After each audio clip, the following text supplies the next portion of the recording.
नमस्कार दोस्तों। एक ऐसी शख्सियत का निधन हुआ जिसको लेकर के मैं दुखी भी हूं और परेशान भी।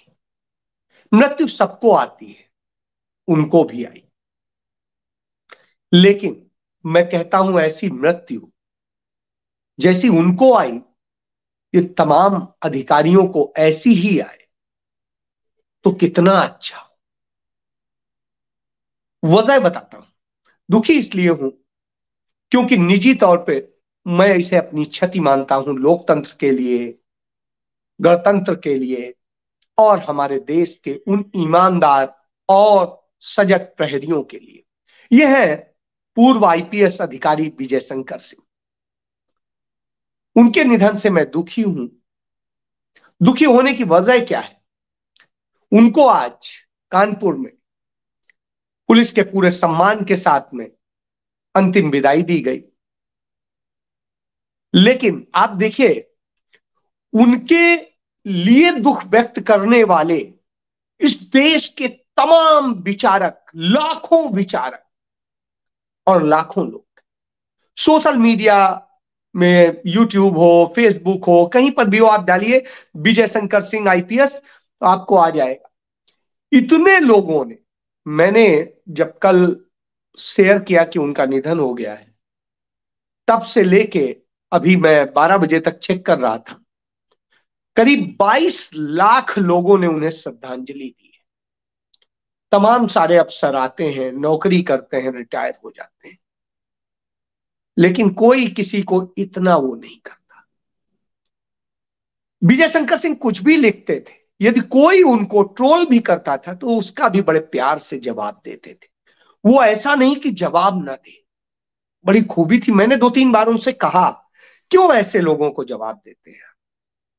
उनका नहीं, जब वो लिख रहा है तो जवाब देना चाहिए, और बड़े शालीन तरीके से बताते थे। बहरहाल, जो उनके अधीन भी कई लोग रहे थे, वो भी लोग तमाम बार तमाम चीजें थोड़ी सी उल्टी लिखते थे सभ्यता के साथ, क्योंकि उनके अफसर रहे थे। तो इसके बावजूद वो उसे भी जवाब देते थे बड़े प्यार से, इज्जत। मैंने उन्हें एज ए आईपीएस ऑफिसर भी देखा। वो अपने सिपाही से भी उतने ही प्यार से बात करते थे जितने अपने साथ तैनात अफसरों से। तो यह उनकी खूबी थी। मैं कहता हूं, हर अफसर यदि ऐसे ही सोचे, अपने कर्तव्य का निर्वाह करे अपने जीवन में, सेवा के दौरान और सेवा के बाद, वो सोचे कि जब मुझे देश ने, इस देश के संविधान ने, इस देश के गणतंत्र ने इतना सब कुछ दिया है, तो फिर मुझे इसके बचाने के लिए भी 2 शब्द बोलने चाहिए, खड़ा होना चाहिए, और जो लोग संघर्ष कर रहे हैं उनका हौसला बढ़ाना चाहिए था। मुझे याद है, मैं उन दिनों एक अखबार ग्रुप का ग्रुप एडिटर होता था। मैंने उनसे कहा कि आप एक आर्टिकल लिखा करिए हर सप्ताह। उनका मैंने कभी लिखा नहीं है इस तरह से। मैंने कहा नहीं, आप लिखिए, मैं आपको बताऊंगा कैसे लिखना है। और उन्होंने लिखना शुरू किया तो इतना प्रोफेशनल लिखने लगे कि कुछ कहना नहीं। तमाम अखबार उनका आर्टिकल छापने लगे। उसके बाद में उन्होंने फेसबुक पर लोग कुछ करके एक बनाया, पेज बनाया, और उस पेज में उन्होंने तमाम विषयों पे बहुत कुछ लिख डाला, अपने जीवन के भी अनुभव, पढ़े लिखे, और चूंकि बड़े विद्वान थे इसलिए किसी भी विषय पर होता तो उस तरह के व्यक्ति थे। मैंने जब उन्हें पहली बार टीवी चैनल पे, मैं उन दिनों इंडिया न्यूज ग्रुप का जो है चीफ एडिटर था, तो मैंने उन्हें चैनल पे कहा कि एक डिबेट पे बैठिए। उनका मैं कभी किसी चैनल पे बैठा नहीं हूं। मैंने कहा, अरे तो बैठना शुरू कीजिएगा तब तो आएगा। मेरी बात माने, बैठे, और उसके बाद फिर तमाम सारे चैनल्स पे और उनपे जब भी बुलाया जाता वो जाते थे। क्योंकि वो बिल्कुल साफ गोई से बोलते थे, किसी को अच्छा लगे बुरा लगे, लेकिन बड़े शालीन भाषा से, इतना सभ्यता के साथ कि कुछ कहना। इससे देश के तमाम उन अफसरों को जो इस समय सेवारत हैं, या रिटायर हो रहे हैं या रिटायर हो चुके हैं, उन्हें सीखना चाहिए कि आप सालों साल सम्मान, नौकरी छोड़ने के बाद भी उससे ज्यादा सम्मान पा सकते हैं, लोगों के दिलों में जगह बना सकते हैं। विजय शंकर सिंह आए, चले गए, जो भी कुछ है, कुछ दिनों बाद सब भूल जाएंगे, लेकिन उनका यह सिखाया हुआ पाठ यदि सब याद रखें तो निश्चित रूप से इस देश को भी बचाया जा सकता है, इस देश के संविधान को भी बचाया जा सकता है और इस देश की संपत्तियों को भी बचाया जा सकता है। तो चलिए, विजय शंकर सिंह को श्रद्धांजलि देते हुए मैं आगे बढ़ता हूं। इस देश के अंदर हर रोज 154 मर रहे हैं जो है किसान मजदूर, और उनकी हालत बद से बदतर होती जा रही है। ऐसी स्थिति में वो परेशान है, दुखी है, और वो दुखी होकर के सोचते हैं कि हम आखिर कैसे करें। एक समय में यही भारतीय जनता पार्टी घेरती थी कि जब सिर्फ 64 किसान आत्महत्या करते थे, आज आत्महत्या करने वालों की संख्या 154 के पार हो गई है, और यह पिछले साल का आंकड़ा है। इस साल का आंकड़ा और बढ़ चुका है जो बताया जा रहा है। तो ऐसी स्थिति में आप ये समझ लीजिए कि यदि 155 किसान हर रोज आत्महत्या कर ले रहे हैं तो कितनी भयावह स्थिति हो गई है। यह स्थिति तब है जब नरेंद्र मोदी ने कहा था कि 2022 तक हर किसान की आमदनी 2 गुनी हो जाएगी। आमदनी तो 2 गुनी नहीं हुई, महंगाई उनके लिए 4 गुनी जरूर हो गई। और मोदी सरकार ने ही संसद में मान लिया कि 56% महंगाई बढ़ गई है। इसके बाद जिस तरह के तमाम सारे पूरे ड्रामे होते हैं, संकट होते हैं, अपने आप को जिस तरह से बताते हैं, पेश करते हैं कि हम 5 ट्रिलियन इकोनॉमी और ये उसकी बात करते हैं। 8.5% की ग्रोथ होती थी मनमोहन सिंह सरकार में जीडीपी की, आज 5.4% सिर्फ इस तिमाही में 7 कुछ पहुंची है। तो आप ये समझिए एक तिमाही की, लेकिन जो साल की निकलती है वो 5.4% है इस सरकार की, अब जब बहुत अच्छी, और एक समय में तो माइनस में थी। दुनिया में सबसे बुरी जीडीपी ग्रोथ थी हमारी, उसको भी हमने देखा, और तब किसानों ने ही हमारे देश की जीडीपी को बचाया था। आज वही किसान आत्महत्या करता है तो आप समझिए मोदी के लिए सबसे वीआईपी उनका पूंजीपति मित्र है, और उनके लिए वो सब कुछ करते हैं। उनके लिए 25 लाख करोड़ रुपया उनका माफ कर देते हैं, लेकिन किसान का 1 रुपया कर्ज माफ करने में वो उसे मुफ्तखोरी बताते हैं। लेकिन वहीं 5 किलो अनाज के नाम पर लोगों को भिखारी बनाते हैं, क्योंकि वो वोट बैंक तैयार करता है। तो साहब उस वोट बैंक के लिए वो ये करते हैं। जब बात होती है कि आप डिलीवर क्या कर रहे हैं बदले में, क्योंकि जनता से आप टैक्स लेते हैं तो जनता को देने का भी। और जो पूंजीपति कहते हैं कि हम बड़े टैक्स पेयर, पूंजीपति बड़े टैक्स पेयर नहीं, इस देश का आम जन सबसे बड़ा टैक्स पेयर है।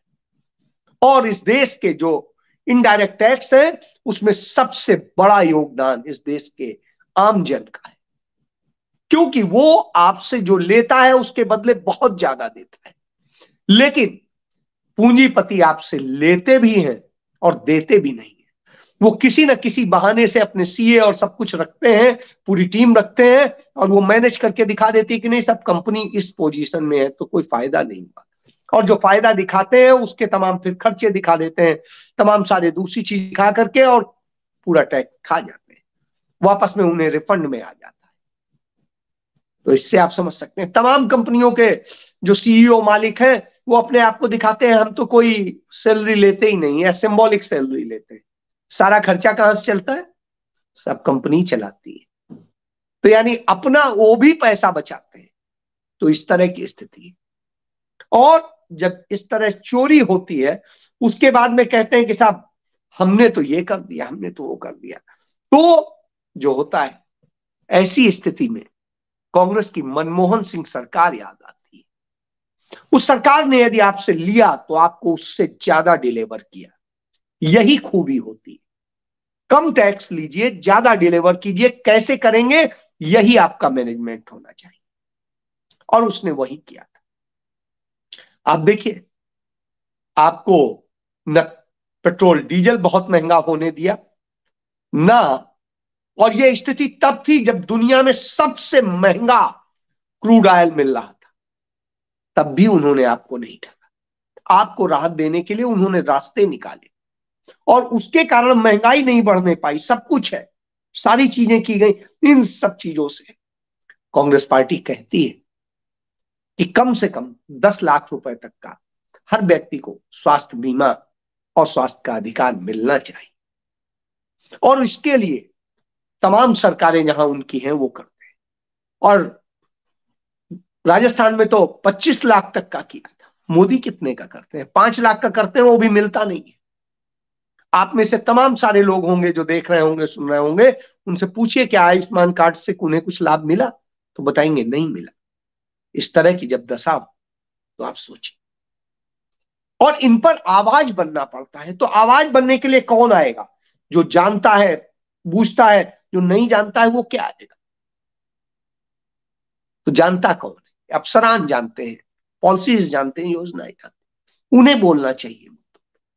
रिटायर होने के बाद तो कम से कम बोलिए, उस समय जब ड्यूटी पे है तो करिए, लेकिन दोनों नहीं होता है। तभी विजय शंकर सिंह को याद करते हैं।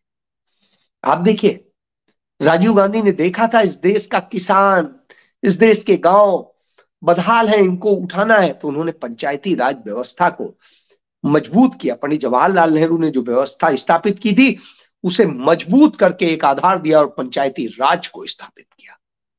कहा पंचायतों को ही अपना अधिकार होना चाहिए। लेकिन भाजपा सरकार क्या करती है? पंचायतों के अधिकार छीन करके अपने लोगों को देती है, क्योंकि लूटना है, ठेके पट्टे और हर नाम से। यह स्थिति। इसी तरीके से शिक्षा हो, सुरक्षा हो, दूसरी सारी चीजें हो, सब आपको दिया, लेकिन ये छीनने वाले लोग छीनते हैं। मैं भी एक किस्सा देख रहा था। पंजाब के एक जिले में एक लड़की नशे में धुत, और किस तरीके से वो कर रही थी। साहब, उड़ता पंजाब चिल्लाते थे, लेकिन जब बारी आई तो उड़ता पंजाब वाले लोग जो कहते थे उनके राज में ज्यादा हो गया। उनके राज में हर तरफ चिट्टा ही चिट्टा है, यानी नशा ही नशा है। और उस नशे में लोग मर रहे हैं, परिवार मर रहे हैं, तमाम कंगाल हो रहे हैं, तमाम बुरी स्थिति है, तमाम दावे वादों के बाद में हालात बुरे हैं। तो तुष्टीकरण और झूठ, नफरत, यही बोलना भाजपाइयों का काम है, और उसी तरीके से आप ये भी करते हैं। तो संघियों और आपियों में कोई अंतर नहीं, क्योंकि अरविंद केजरीवाल ने खुद कहा था, मैं बहुत बड़ा संघी हूं, मेरे पिताजी संघ के ये थे, और न जाने क्या क्या। तो आप सोचिए, इस तरह की स्थितियां हैं। वहीं दूसरी तरफ कांग्रेस की सरकारों को देख लीजिए। गरीब छोटा जो व्यापारी होता है, छोटे छोटे से काम करने वाला, वो छोटी छोटी सी रकम के लिए परेशान होता है। हिमाचल सरकार ने क्या किया कि आपको हम एक रकम देंगे जिसमें 50% आपको राहत मिलेगी, और आप अपना कारोबार कीजिए, अच्छा कीजिए, अपना रोजगार चलाइए, बच्चे पालिए। तो यानी रोजगार करने में मदद देनी चाहिए, ना कि उजाड़ना चाहिए। लेकिन भारतीय जनता पार्टी उजाड़ने पे यकीन करती है। जयपुर में जिस तरीके से हुआ, मीट छोटी छोटी सी दुकानें खोल के बेचने वाले, उनको मारने और कूटने जैसी स्थितियां हुई।